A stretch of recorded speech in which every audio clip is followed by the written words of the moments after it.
Hello, good morning, good morning. I was realizing that, as everyone knows, I'd been live from my living room for 16 months, and as annoying as the noise was at my house, I'm realizing noise at the office is just as bad.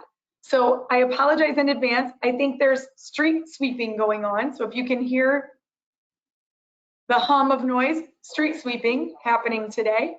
And then trains. I guess everyone's back in the office down here in Chicago because I've got trains moving constantly, so I'll do my best to stay ahead of the noise. But good morning, Meg. Meg said she can hear me. She's good. Who else in here can locate their question and answer questions? Start to send me some notes. Who's out here from Guaranteed Rate Insurance? Who's out joining us from Guaranteed Rate Affinity? Hello, Colleen. Where do we have folks from? Give me some of the places, find that chat. Janice, just like all the rest of our speakers, wants to continue for you to all stay engaged, so make sure you're finding the ability to chat with us. Additionally, it's probably a good time to remind everyone that there is a handout. So in the handouts panel of your webinar should be the handout. If you haven't yet received it, grab it. Hello, Stephanie from Massachusetts. Perfect. Rebecca in Cincinnati, love it. Oh, and Wendy, welcome. Just came over from the Stearns Legacy stuff, now part of Guaranteed Rate, just the regular Guaranteed Rate, us old Guaranteed Rate folks. Oh, and Coral from Owning in California. Yeah, lots of new companies. Hello, Chelsea. Everyone knows I love the curls, Chelsea, her dad. Hello, glad to have you from the Bay. I assume those of you in San Fran and the Bay Area are still cozied up at home. I don't think any of you have returned to the office yet. Oh, and new employee in San Antonio, welcome. Glad to have you all, perfect. Okay, good. Lots of you are finding chats. Michelle's saying, hey, all the way from Phoenix, I can't hear your background noise, so I'm glad. I'm hoping that's from everyone else. Jen Adwell, welcome. Jen, I think you're part of my team. Jen runs training for Stearns, and her team have locally joined us. So hello to Florida, glad to have you. Again, for those of you who are just joining, we're going to be getting started here in just a couple of minutes, but please ensure that you've grabbed the handout. Janice will go through some of the information there. She also wants us to keep it incredibly interactive, so ensure that you're finding the chat if you haven't yet, to not only let me know that you're here, but also so that you can interact with some of Janice's questions. I know I got lots of emails from you all saying, banishing burnout. Yes, please. It's been a long, busy time. And although we've talked exhaustively on this webinar about how grateful we all are that we've stayed so busy and we've been able to work so much during the pandemic, there's also the point that many of you made, which is, my gratitude is still there. I just need a minute. I need to make sure that I'm recharging my batteries and ensuring that I'm staying shy of burnout, which often makes it hard to recover. So we want to ensure we're making that turn before we're moving from stress to success, taking a U-turn on that street before we get all the way to the end of the line there. So additionally, I'll make a quick note that Janice will stop a couple of times again and have you chat through. For longer questions, likely we'll do those at the end. So feel free to chat them in at any time. Like always, send us any of the feedback you have or questions you have. We may just hold those and do them at the end if they don't if they're not train stopping. If we don't need to stop along the way, we'll take those at the end, and she'll address as many of those as we certainly have time for. But without much more ado, I'm going to ask if Janice, the top of the hour, and Janice, they get to hear from me all of the time. So I'll ask you to join us back on camera. I want to let everyone here know that Janice is a professional who has been helping employees live healthy and happier, and lives that are able to both work and be productive through her keynotes and her speaking points. She's also worked in technology, recruiting, IT, psychology, really the entire people experience, the human as a whole, not just this one piece. So we're certainly looking forward to learning more about you and your toolkits that can allow us to banish burnout. The Banish Burnout Toolkit will give you all some information about where you can find that at the end of the presentation. But Janice, they hear from me always. I think they're ready to hear from you. I'll let you take it from here. Thank you so much, Lizzie. And yes, my major goal today, good morning, everyone. As Lizzie said, my name is Janice Litvin, and my major goal is to help you, as Lizzie said, turn the corner before you get to the street called burnout, turn around and go back. So I'll start with a fun little story. Oh my gosh, you guys. Last week, I was so stressed. You won't believe what happened. I received a text from my boss to come into her Zoom room as soon as I get to the office, you know, from the bedroom to the other bedroom. And I'm thinking, oh no, what have I done this time? And she tells me that the deadline for my big project has been moved back a week. Oh no, how am I going to deal with that? And then, to make things worse, my husband, who has very blurry lines between home time and work time, comes in and says, when are you going to clean out the garage? And I'm like, this is my work time.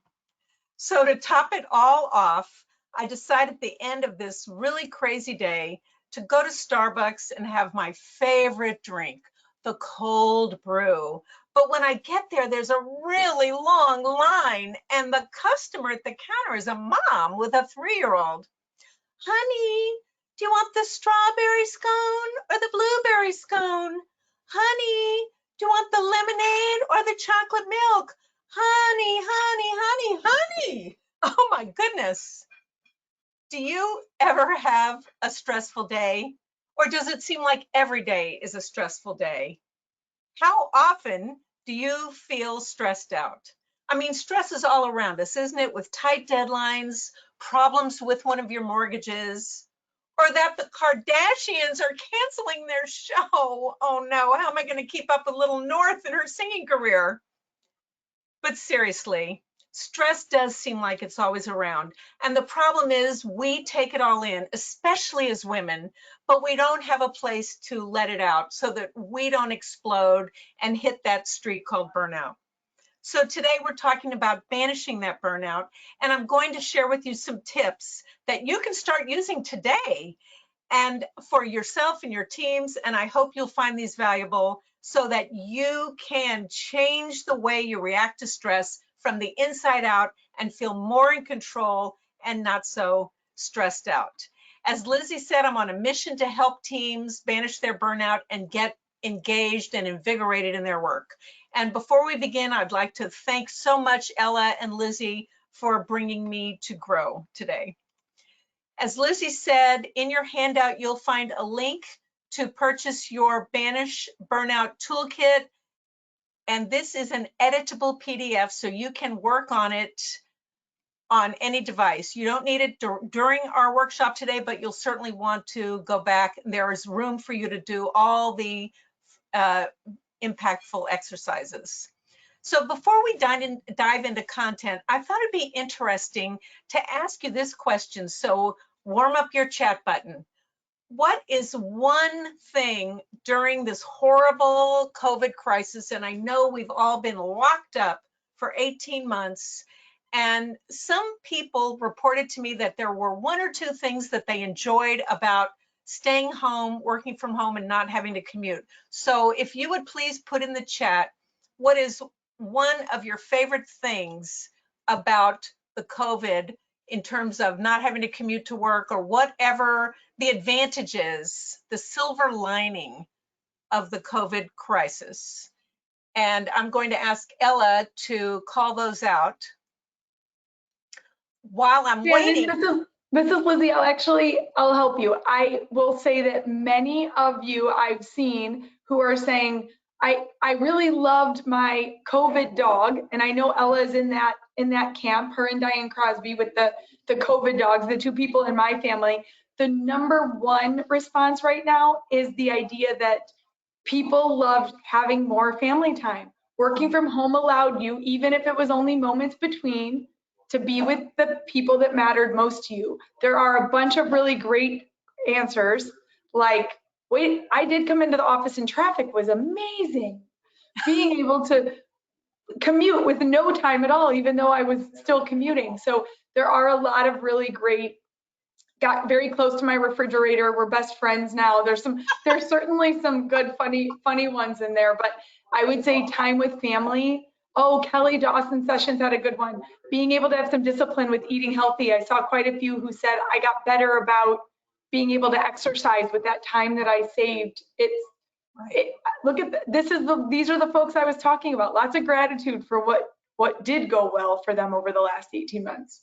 Right. And one, besides acknowledging for all of us, acknowledging for yourself that in a crisis, sometimes we can look for a silver lining. And that perspective is what strengthens your resolve to combat burnout. Learning how to modify your mindset. So, of course, there are big stressors. There are life-threatening medical emergencies, financial disaster, or living with a teenager. So based on my in-depth research, there are, in my opinion, two major types of stress: big stress or small stress. That could be, small stress could be long lines at Starbucks, fighting traffic, or a little tiff with a friend. But sometimes a little argument with a friend can, as you know, can explode into a fight that lasts for many months.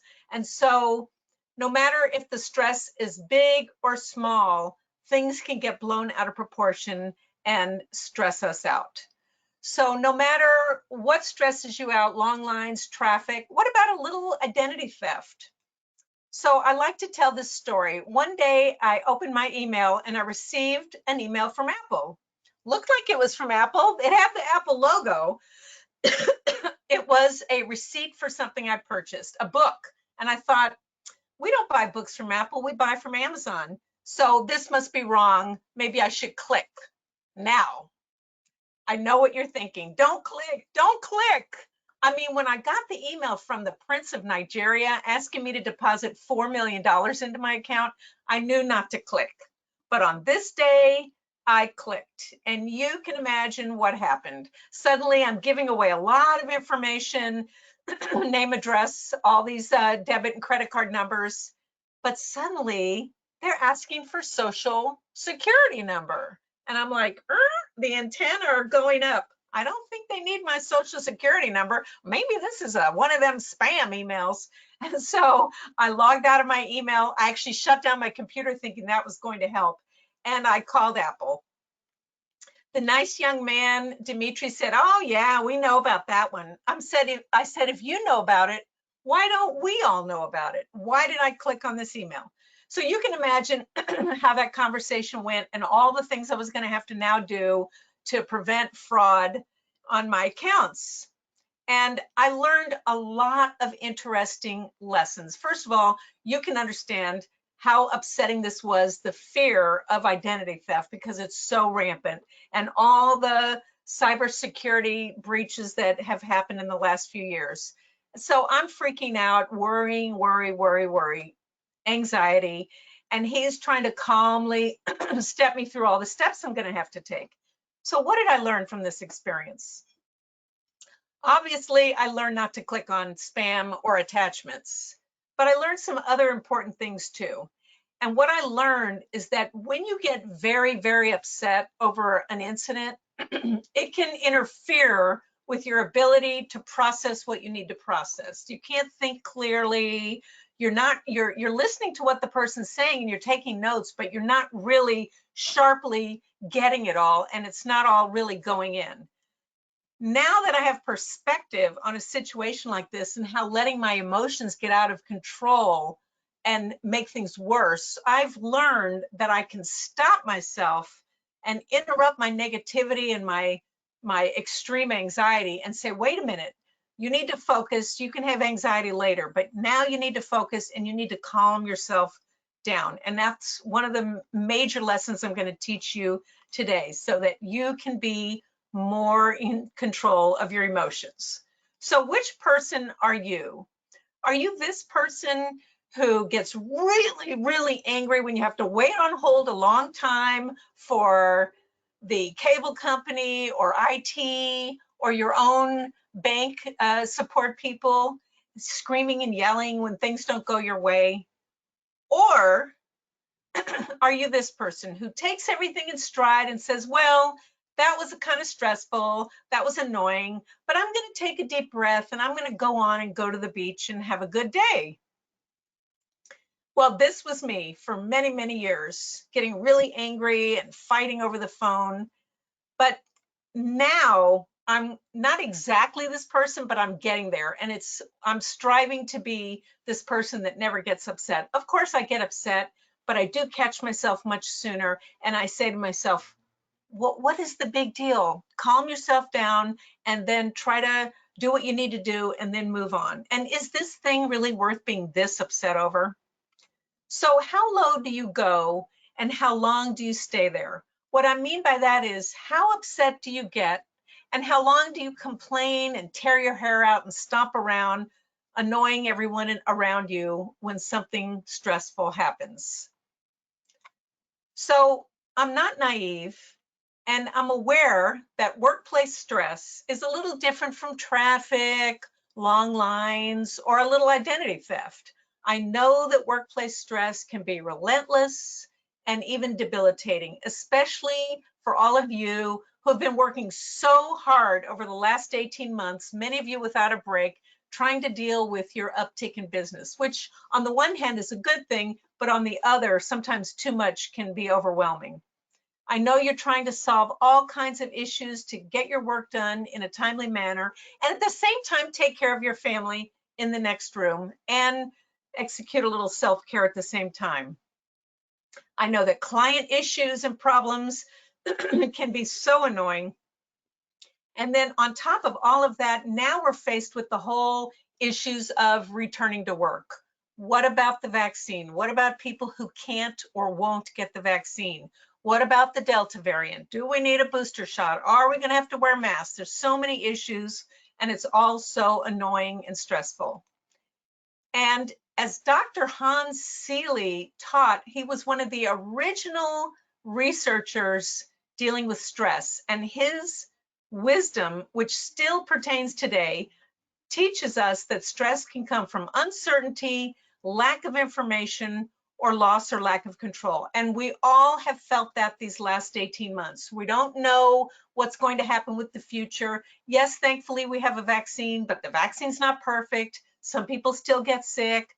The information is coming and going because the scientists are learning as we go, and no one has any control. To the degree that we wear masks and give a vaccine, that's about as much control as we have. Dr. Seeley went on to teach that it's not the stress that kills us, it's our reaction to the stress. So let's do a couple of numbers. I'm not a big data person, but I do like to point out that even before COVID, stress and burnout were reaching up to 67% of employees, and this was in 2018. This year, Deloitte updated those numbers, and 77% of workers said they had experienced burnout at their job. 77%. That's amazingly huge. So let's do our first poll, Ella. How often do you feel stressed out? A, almost never. B, occasionally. C, at least once a week. D, on most days. All right, so remember to answer through the poll. I appreciate it. You know, I'll always be happy to take your answers through the chat, and we can talk about those a little, especially even those of you saying, kind of in between one of those. It depends on the week. We'll pick the best answer. Just pick one that's the best answer for yourself. But if you'll put them into the chat, then we'll be able to talk through the answers completely. Janice, I have to say there were a whole lot of people who, had it been a poll, they wanted to be given the opportunity to select that they were both 1 and 2, that they were the stressed out, yelling at the phone, mad, and the I'm gonna work it off and get to the beach, depending on the day, the time. Right. Okay, just another couple of seconds here if you guys can make your last couple of answers, and then Ella will show us which one of these buckets you are falling into. I'm having a feeling it's the C and D seem to be up. Yep, C and D seem to be the big ones. At least once a week was 30% of you, but on most days was 44%. So between most days and at least once a week, 75% of people fell into that category. Wow, and that's interesting because that matches the Deloitte study. So that's really, really fascinating. Yep. Wow. So when people get burned out, they actually become less productive. And even though you're on that hamster wheel, churning and churning and churning away your productivity, after a while, when you get exhausted, you're not as sharp and you're not as on. And especially if you just don't feel appreciated, or you just like feel ragged, you become unhappy, complaining. Some people, it was reported in one study that some people were actually looking for another job on company time. And the problem gets exacerbated when the stress doesn't let up. Obviously, we call that chronic stress that leads to the big B, burnout, to such a point that the World Health Organization declared burnout an illness in 2019, an occupational syndrome caused by chronic workplace stress that was not successfully managed. And then people start calling in sick. And then they actually start to get sick. They get migraines. The cortisol level, which is the stress hormone, goes up. The immune system function goes down. And even in extreme cases, coronary artery disease. And then we start to lose passion for a job that we used to love. We begin to feel emotional, mental, and physical exhaustion. We feel ineffective. We're more sensitive to feedback. We start to avoid. Have you ever gotten to a point where you're like, oh, I can't read one more email? Or you start to disengaged. And then some behavioral things start to happen. Snapping at people around you, some digestive issues, angry outbursts at your family, even though you're irritated with work. Some people reported sleep problems. I even talked to one client last week who said, oh yeah, I'm getting enough sleep. I sleep 6 or 7 hours a night. And I said, and when you wake up in the morning, do you feel rested? And she said, no, I don't feel rested. I said, your sleep isn't peaceful. And what is the impact on the whole organization? The annual burnout healthcare spend is up to 125 to 190 billion with a B in healthcare spending. And this was very personal to me because I was there. I was that burned out, complaining, negative person who always blamed everything on everybody else, did a lot of complaining, would come to work and go straight to coffee with my friend, then go work for a while, take an hour or hour and a half lunch, or maybe go to the gym, come back, work for a while, take an afternoon break. And I was mostly focused on getting together with my friends rather than really concentrating on my work. But eventually, over the years, I realized that I was living a very negative life with knots in my stomach, hard to live with, taking things so personally, and then complaining to my family for a week and driving them crazy. And I was just not as happy a person as I thought I could be. And what I have found that I'm hoping will help you is that when you dig deep to uncover your patterns of behavior, that's when you can change them. But first becomes awareness, which many of you probably already know. And so this impacts the lessons I'm going to teach you today, and the becoming aware impacts everyone around you, your family, your coworkers, your team, your customers even. Can you imagine a customer service department where everyone is burned out, and how that impacts the customers and the bottom line? So how did I make this happen in my life? How did I figure out that I needed to change, and how did I become aware of my patterns? Well, interestingly, it happened at a family reunion. This is a picture of me and my mother. She has since passed. May she rest in peace. And we're having fun there, but just wait till you hear what happens. Now, I have to say, give you one little explanation. I loved my mother very much. I loved my family, but my mother was a very complicated, critical, negative person, and she took everything personally. So in this specific instant, you can see we're having a lot of fun dancing. We had eaten, we had drunk, we were having a good time. And then we go sit down, decide to take a little break, get a little water. And suddenly across the room, we see two of the female cousins, Marcia and Marlene, having a little friendly party chat. The music's loud, and you can tell that they're just having a little party chatter. but my mother kicked into gear and decided it was all about her. And she goes, "Oh my God, I wonder what they're talking about with their heads all huddled together." What the heck? What is the extreme negativity and the anger and feeling left out and the biggie, feeling rejected? And suddenly it hit me like a ton of bricks. I had inherited my mother's feelings of rejection and all her negative behavior patterns. And it was kind of like watching an actor on a stage. Her words breathing life into my head and all the thoughts that had been plaguing me my adult life. And I realized that she was the source. All that negative role modeling and all that negativity turned towards us children growing up. And until you grow up and move out, when you're, as you know, when you're a child or if you have children, the parent is the guide, the all-knowing, loving guide and trainer. And so the child believes everything that the parent teaches them until you go away and get perspective and then can come back.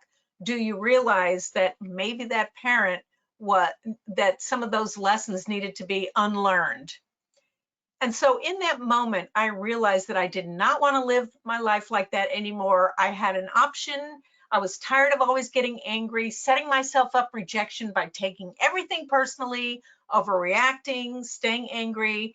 And I decided right then and there, yes, I now have awareness and now I have an option to change. And so I went on a quest to figure out what I needed to do to make that change if I was going to change my life, so I could become a happier version of myself and get back to the happy person that I knew I could be. So on my route to becoming happier, I learned many lessons. The first lesson I want to talk to you about is a lesson about emotional intelligence and how important that is.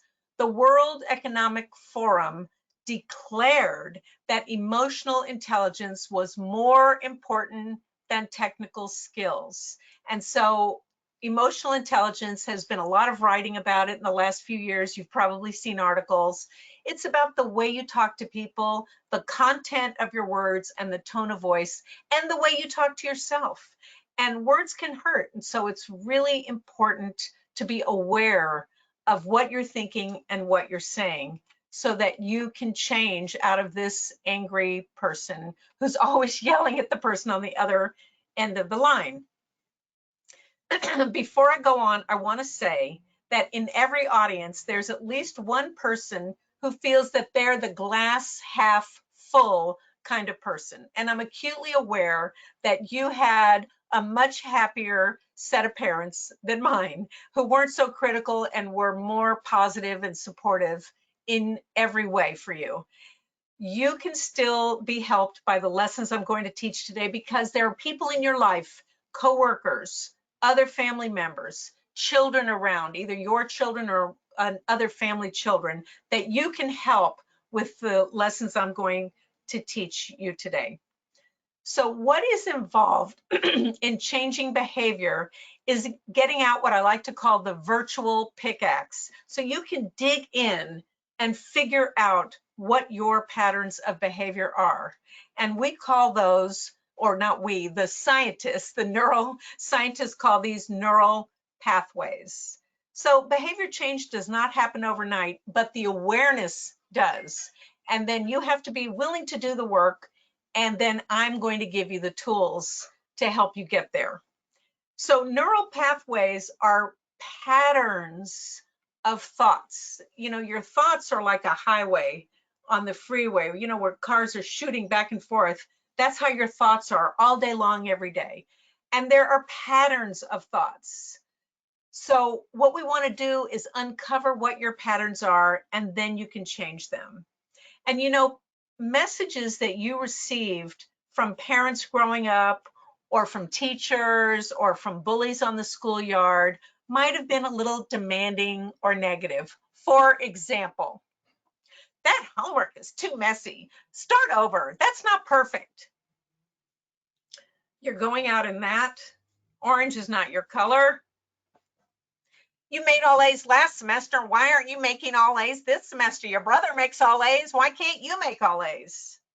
And when you're constantly barraged with negativity, the child takes it all in because, as I said, the parent is the master, the all-knowing teacher and loving guide. And when love gets all tangled up with negativity, we get these emotional tangles. And the child internalizes these messages to become, I'm not good enough, I'm not pretty enough, and I'm not smart enough. And these are called limiting beliefs. And this process impacts everyone who's trying to learn how to manage stress. And so I developed this methodology based on my 20 years in human resources, my IT experience, my study of psychology, and my own experience overcoming my behavior patterns. Everything I'm teaching today, I've done myself. And my methodology is based on a model called cognitive behavior therapy, which teaches that you can change. It's just that simple. And so obviously we want to change our reactions to stress so we don't burn out. At the end of our time together today, we will have filled in all the little pieces of this puzzle. And I'm going to teach you how to catch yourself in the act of overreacting. And I want to remind you that your thoughts control your feelings and your behavior and your habit patterns. So it all starts with the thoughts. And that's the power of our thoughts. So we have to start somewhere, and we look at how we react to stress, how we react physically to stress. Sometimes it's our body that's telling us we're stressed out. For example, have you ever been in a meeting and someone was kind of rude to you and discounted your ideas? Now, you're in a business meeting, you're not going to argue, especially if a manager or a client is in the room. You're going to let it go and just hope it just goes away. But after the meeting, your body is going to tell you, hey, I'm stressed. It's going to be knots in the stomach or something like that. So put in the chat, what are your physical or physiological reactions to stress? I've heard knots in the stomach. I've heard headaches. I've had clenched jaw, neck ache. What are yours in the chat? You've got a few of them already there, Janice. Yes. Nausea, anxiety, a headache, the clenching of the jaw, the tingling. I get a little sweaty. I can start to see like the heart racing, cloudy brain. I don't get to express myself the way I wanted to. My body gets hot. But I think that Christina said, but number one is insomnia. It's the idea that those things stick with me and that I can't actually sleep. Yes, and do you ever wake up in the morning worried? You wake up with those worries like, oh my gosh, I got to get this done. And you start in with the list first thing in the morning. You don't start out with a calm morning. As I said, sometimes it's the physiological reactions that are the indicator that you're stressed. And sometimes just being aware of those physiological signs are important. I'm going to show you what to do with those. But first, what happens if you don't handle? What happens if you just push it away and sweep it under the carpet and say, oh, I'll just go for a walk, it'll all be fine? When you ignore the signs of stress, you've probably experienced this in your life, eventually you overreact and it all has to come out somewhere. And so that's what I want to help you do, is channel that so that it comes out in a healthy way. And that's what cognitive behavior therapy is all about, reframing your thinking. So let's dive right into the first tool. The first tool is called Stop and Audit. Let's start with the stop. What do you think that means? Stop stands for stop, take a breath, observe, and then proceed. This acronym was developed by John Kabat-Zinn, who's considered the father of modern day mindfulness. And this technique is a really beautiful and powerful technique that helps you catch yourself in a negative spiral and change things. So the stop, as it says, gets you to stop and pay attention. The take a breath, as I illustrated, is a deep cleansing breath that actually activates the parasympathetic nervous system and has a calming effect. The observe part gets you to take your reaction out of the fear center of the brain, known as the amygdala, and move it on over to the prefrontal cortex, the rational thinking part of the brain. And so, and then obviously the proceed is you can now choose how you wish to proceed. Sometimes it's about excusing yourself from a meeting. And of course, it depends on the situation and the meeting, of course. You can't walk out of every meeting. But if you're in a negotiation for something and it's getting stalemated, you can, depending on the situation, you can take a breather and say, you know what, I think we need to call it a day and go back and work on what our common ground is so that we can come back and have a win-win. So sometimes it's about separating yourself from the situation without getting so angry that you say something you're going to regret. The second part of stop and audit is something called the stress audit. This is something I developed to help you uncover what is beneath the surface. Sometimes when we have an overreaction, the overreaction part really stems from something in the past. And so what I help you do here is write down what happened. What did you feel physically, which we just talked about? How did you feel emotionally? Angry, sad, annoyed, frustrated? What did you say, if anything? How upset did you get is the exacerbating? And then what addictive behavior did you engage in? Did you go home and have to eat a gallon of ice cream to get over what happened during the day? Now, I'm not going to talk about addictions, although I could, and I could talk about eating ice cream to make me feel better, but that's another hour topic for another day. But it's important to be aware of what you're doing. When you're writing, by the way, with a pen and paper, because pen and paper activates a different part of the brain. So while you're writing, the amygdala, the fear center of the brain, is getting everything out. Remember earlier when I said we don't have a place to let things out? This is one of the places where you get it all out. And then when you go back and reread it later, the prefrontal cortex is now anchored in, and then you can start to see, oh, this happened because of something else. Or this certain situation always makes me so angry. What am I going to do about it? So this is where the healing begins. This is the genesis of your behavior change and the reframing, because this is where the awareness happens. Let's move on to the second tool, which is your characteristics of your stress reactions. And the two keys are overreaction and overgeneralization. Whether it's about too much work, problems with technology, not having a seat at the table as women, the stress of returning to work, whatever it is, the stress can cause us to overreact. And it's a normal human reaction to get upset. But what's not normal is letting it go on for days and days and letting it get extreme. And as I mentioned, that reaction lives in the amygdala. So what do we do about it?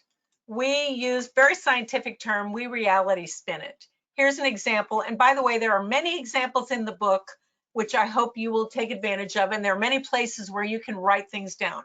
So take this example, and I alluded to it earlier. You've had a disagreement or a fight with a friend, and the person was really rude. And you think, I'm never going to talk to that person again. They're just they're too much a bully. They're too rude. Or you can say to yourself, well, that was frustrating. I'm going to cool off and wait a day and then try to think about how I can work out this situation, especially if it's someone you have to do business with. And I'm going to actually invite them for coffee, whether it's virtual or in person, and see if I can spark a better relationship.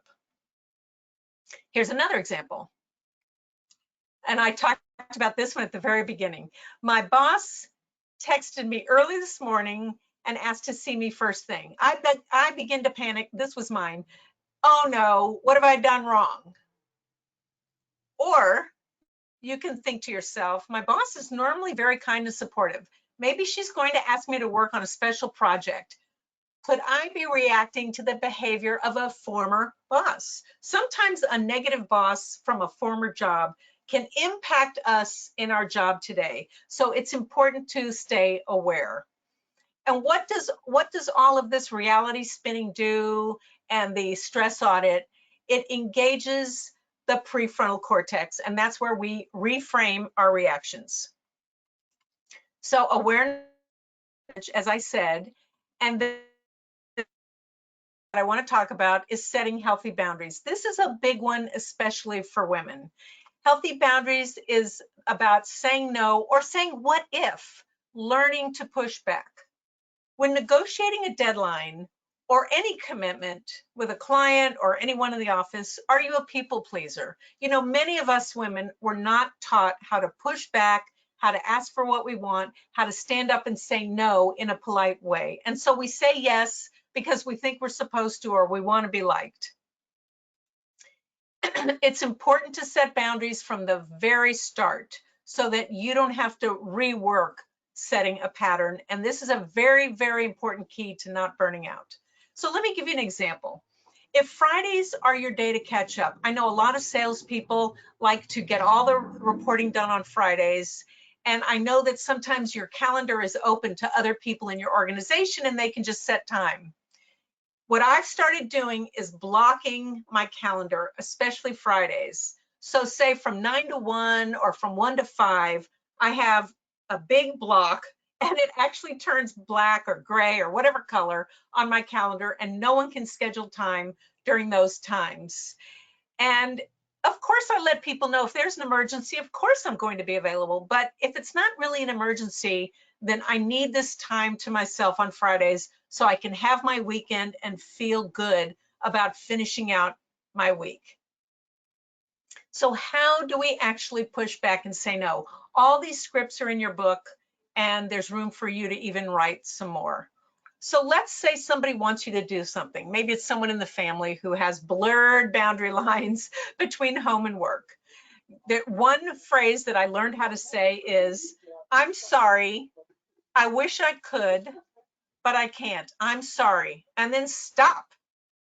No explaining, because all those little explanations, that person grabs onto them and tries to work them out so you can do what they want. Another option to add on to the I'm sorry is, I can't help you now, but I can help you tomorrow at 3 o'clock. I can't do the dishes right this minute, but I promise I can do them tonight at 8 o'clock. I can't clean out the garage, but Saturday at 10, I'll be there to help you clean out the garage, whatever it is. Here's another one. Someone asks you to come to a meeting and it's not really your area of expertise, but they just like to invite you to meetings. I'll check my calendar and let you know if or when this will be a fit. So it's a way to say no without saying no. I'll check my calendar and I'll let you know if I can do this thing that you want me to do. These are really, really important tools for women because we're caretakers. We want to take care of other people. But a lot of us, like I said, we're not taught how to say no. And I want you to remember what needs your attention most at this moment in time. Now, what if it's the boss? Doesn't your manager know how busy you are? Should I always say yes when my boss asks me to do something?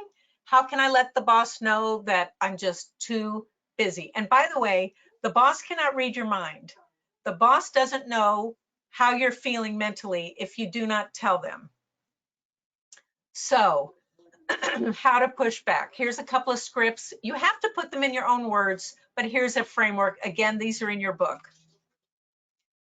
So the boss comes to you with a big new project and it's so exciting. The boss is so excited, but you're swamped or you feel swamped. And you say, which of these other projects these 10 other projects, would you like me to stop working on so I can join you on this new project? Here's another option. Can we reshuffle some of our priorities and deadlines to meet your needs without burning everyone out? How can we reach our goals together. So sometimes it's about changing deadlines or offloading some of your work or halting a project that is not really that important so you can take on this new project. Again, your boss does not want to burn you out. So what do all of these tools do for you? Not only do they put you in the mind of a thinking, rational person, they give you control. So you don't feel like you have no control over your life and that you just are so, I can't communicate. I'm so stressed. My boss doesn't understand me. You need to help your boss understand you. You need to learn how to set healthy boundaries and push back in a polite and respectful way. As I said, your boss does not want to burn you out. Did you know that if you give notice, let's say you give 2 weeks notice, your boss now needs 4 to 12 weeks to replace you. So either someone else in the office has to take on your work or the work goes undone and the boss loses a lot of productivity. So, and the boss really does care about you. They're a human being. They don't really want to burn you out. So do you remember earlier we talked about stop, take a breath, observe, proceed? I like to add something called the 999 rule, which means, will this thing that I'm so upset about matter in 9 days, 9 weeks, or 9 months? If not, let it go. It's not that big a deal, whatever it is. Sometimes it's a big deal, but quite often it's not. So just imagine a work-life situation where you work a reasonable workday and you feel like you can manage your workload by knowing when to push back, that you know how to communicate rationally when you feel like your work is getting a little out of control, that you will see yourself differently, you will become aware of your stressors and the way you react by using the stress audit and all the tools in the book, that you will reframe your thinking and engage the rational part of your brain. And you will not let your stress feelings linger for too long or get too intense, and that you will learn how to set your healthy boundaries. You are in charge of your mental health. You have choices and you have tools. You have the stop and audit, you have the reality spinning your reactions, and you have setting healthy boundaries. And there are several other tools in the book as well. Awareness brings knowledge, as I said. The stress audit and the stop tool you can start using today. And we didn't have time to talk about accountability buddies. It's a pretty straightforward concept. In the book, there are scripts and ideas for how to engage an accountability buddy. So do you remember before I said we were going to fill in this puzzle? Here's what we did. We talked about awareness from the stress audit. We talked about how to stop, take a breath, observe, and proceed. We talked about the characteristics of stress reactions, which were overreaction and overgeneralization. We talked about how to reality spin those reactions. We talked about setting healthy boundaries, and we briefly touched upon accountability buddies. What questions do you have, Lizzie? And while the questions are coming into the chat, I want to invite you, before we jump to questions really quickly, I'm inviting you all as my guest to something I hold called a Banish Burnout Book Club, which the next one is Friday, August 20th. All you have to do is email me and you're in. So that is one thing I wanted to invite you to. And then for those of you in human resources who need recertification, here's your recertification code. And I will send this to Lizzie later if you don't have a chance to write it down. And you can earn another 3 credits when you read the book. My book is also in the recertification library, and you write a short essay which you can use what you learned today or things you learned in the book. And that's how you can earn. So that's a total of 4 continuing ed credits. Okay, I'm ready for questions. Okay, perfect. And I saw Amy and Lisa, who were the 2 that I knew needed or wanted to ensure that they got their 1 credit. So I see both of them logged in. I'm sure that they both got the credit for it, but 3 additional by doing the activity in the book. Sounds good. Okay, so our first question is from one of our mindfulness real pioneers here at Guaranteed Rate. Tiffany Langdon has introduced so many of us to this, and it's something she spent a lot of time both studying and thinking about, and she runs in circles where they talk about this, and she'd love to hear your thoughts about sort of the difference between stress and burnout, just the difference between the two. Yes, okay, well, stress can be so many things like we talked about, but burnout is when, well, true burnout is a disability. When you're burned out, you need to take off. You need to go on disability, and that's where you're completely drained emotionally. When I say emotionally, I mean you just don't have one more pint of blood to give to your work. You're just, it's like being sick. It is an illness, and you need to go to bed, so to speak. You need to get away from it all and just do nothing but heal. Go to a spa or whatever, a virtual spa, and you just need to heal. That's burnout. Stress is when things are piling on. And as I've been trying to explain, stress is the way you react to things. Of course, stressors come at us. Traffic, an annoying customer, those are stressors. But your reaction is over here. The stress is over here. Your reaction is over here. The problem is when you let the stressor gobble you up. And so burnout is an accumulation of all these stressors and not managing them. That was a really good question. Yes, she spends a lot of time thinking about this. I know many of you are aware Tiffany does Mindful Mondays, where she starts the week with some intention and some thoughtfulness and tries to help you take a few minutes to ground yourself into what exactly can we kind of do to be able to move forward and think about. Lots of people now chatting like, yes, Tiffany helps you to keep it top of mind. It's not an event, but she works to help you kind of keep things kind of going through. Allie has a really good question, which was, what are things that managers could do? For those of us who manage people and are listening, what could we do to help our teams from ending up at the end of the road there in burnout? I could talk about this particular subject for a whole nother hour. And in fact, I'm working on a big blog post about it. I'm in the process of interviewing people. If anybody would like to talk with me further, I'd love to talk with you. So managers are in a key position to help employees. First of all, spending time. And I know we're all busy, we're all stressed out, but spending time with people, even virtually on a virtual walk where you're on your iPhone or whatever it is, asking people about fun things. What's your favorite hobby? Are you horseback riding? What are you doing for fun? What are your favorite books? What are your favorite movies? Getting to know people on a personal level so you know what makes them tick. Knowing the names of their children. Now, I know that seems a little bit funny, but sometimes a stressor is a sick child.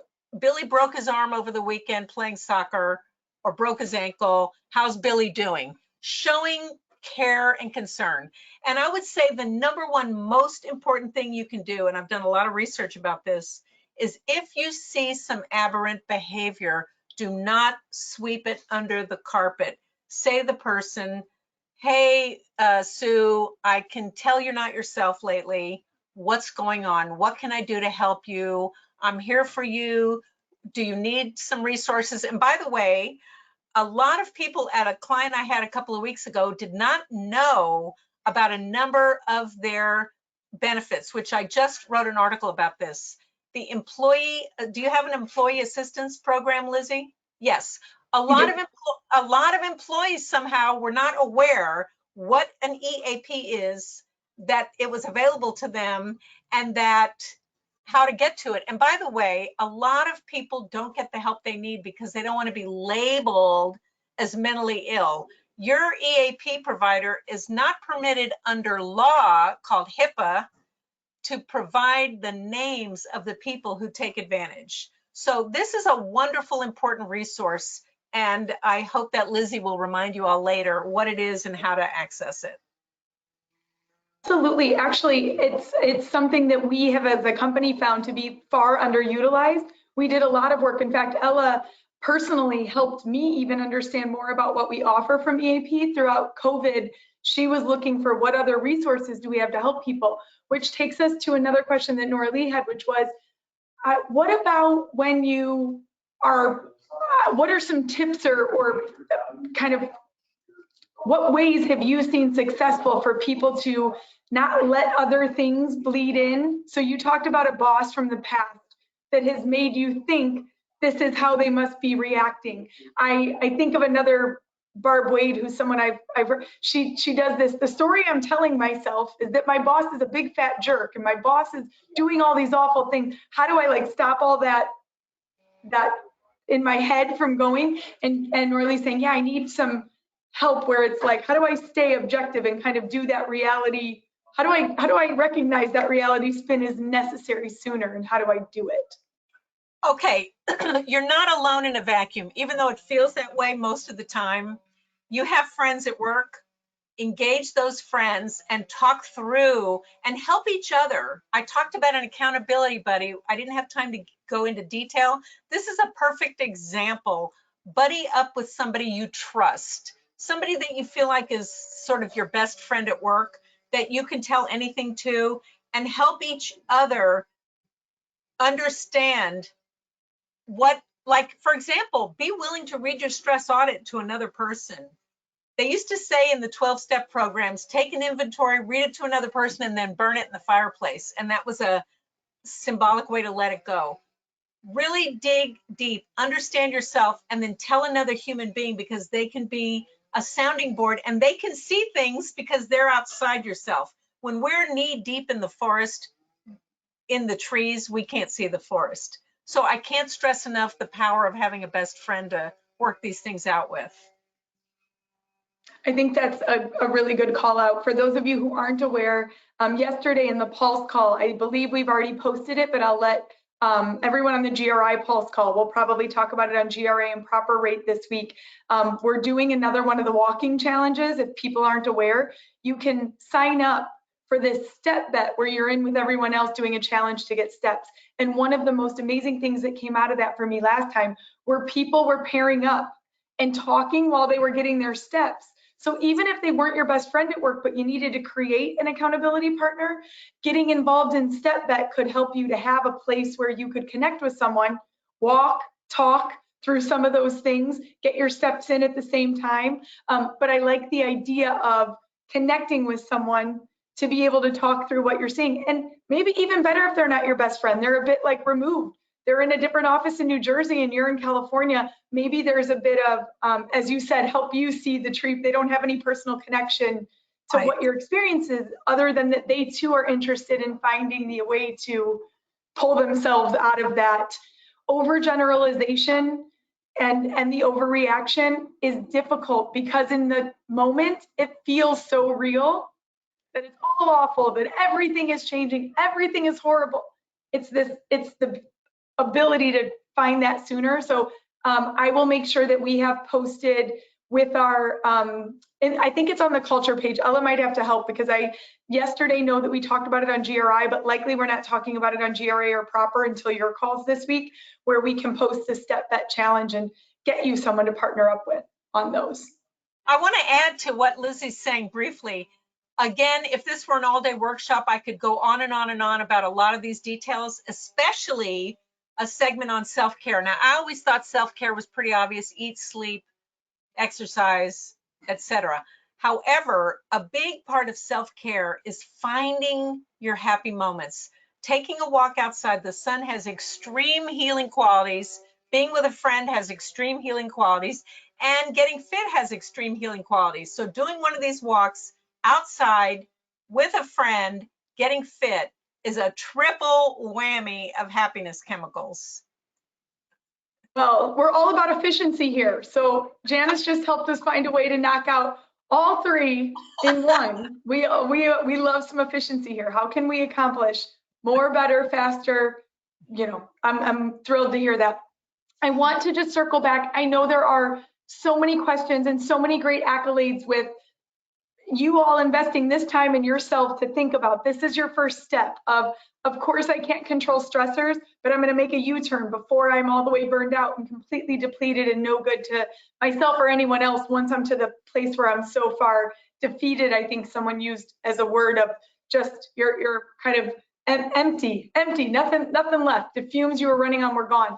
So I think I wanted to just tell everyone thank you for all of the chats. I do want to re-encourage all of you. You have Janice's newsletters here, the Banish Burnout Toolkit available. We will post all of this.